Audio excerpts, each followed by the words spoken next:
Next. After he became the father of Methuselah, Enoch walked faithfully with God 300 years and had other sons and daughters. జాగ్రత్తగా గమనించండి. Enoch walked with God for 300 years. 300 సంవత్సరాలు దేవుడితో నడిచాడు. 300 సంవత్సరాలు దేవుడితో నడిచాడు కాబట్టి చనిపోకుండా దేవుడి దగ్గరికి వెళ్ళిపోయాడు.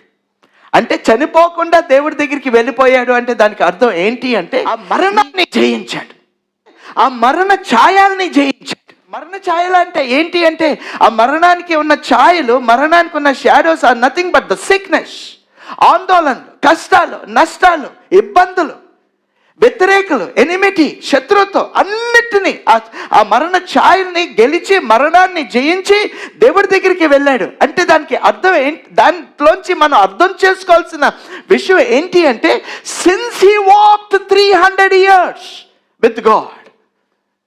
మనం అండి ఒక కష్టం రాగానే 2 రోజుల్లో మర్చిపోతాం. దేవుడు ఎక్కడా అని క్వశ్చన్ చేస్తాం. And through that you cannot overcome darkness. That is God's capacity అనండి. దేవుడు ఆ కెపాసిటీలో ఉంటాడు. ఆ దేవుణ్ణి నిజంగా నువ్వు ప్లీజ్ చేయాలంటే ఆ కెపాసిటీలో ఆపరేట్ చేయాలి. I hope that I have blessed many of you here how to walk with the lord. దేవుడి కెపాసిటీ లెవెల్లో. చాలా మంది అనుకుంటున్నారు నా వల్ల కాదు పాస్టర్ గారు కదా. సో దానికి యేసు ప్రభు వచ్చాడు. నా వల్ల కాదు అన్నావు కాబట్టి ప్రతి దానికి ఒక కంప్లైంట్, ప్రతి దానికి ఒక డిసప్పాయింట్మెంట్, ప్రతి దానికి ఒక డిప్రెషన్లోకి వెళ్ళిపోతే how can you become like Enoch and how God would be pleased? How can you overcome the death and the shadows of the death? How నేను మిమ్మల్ని అడగాల్సింది ఈరోజు హౌ.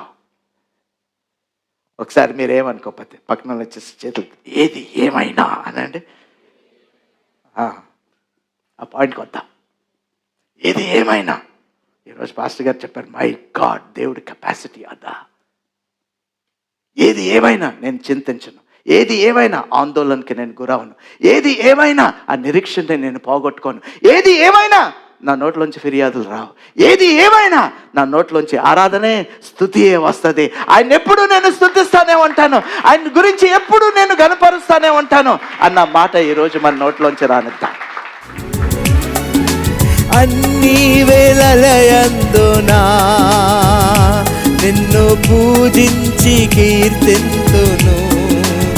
అన్ని వేళలయందునా నిన్ను పూజించి కీర్తింతును. అన్ని వేళలయందునా నిన్ను పూజించి కీర్తింతును. అన్ని వేళలయందునా నిన్ను పూజించి కీర్తింతును.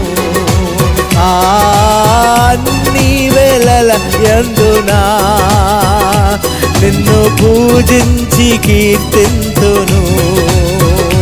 నిన్ను పూజించి కీర్తింతును.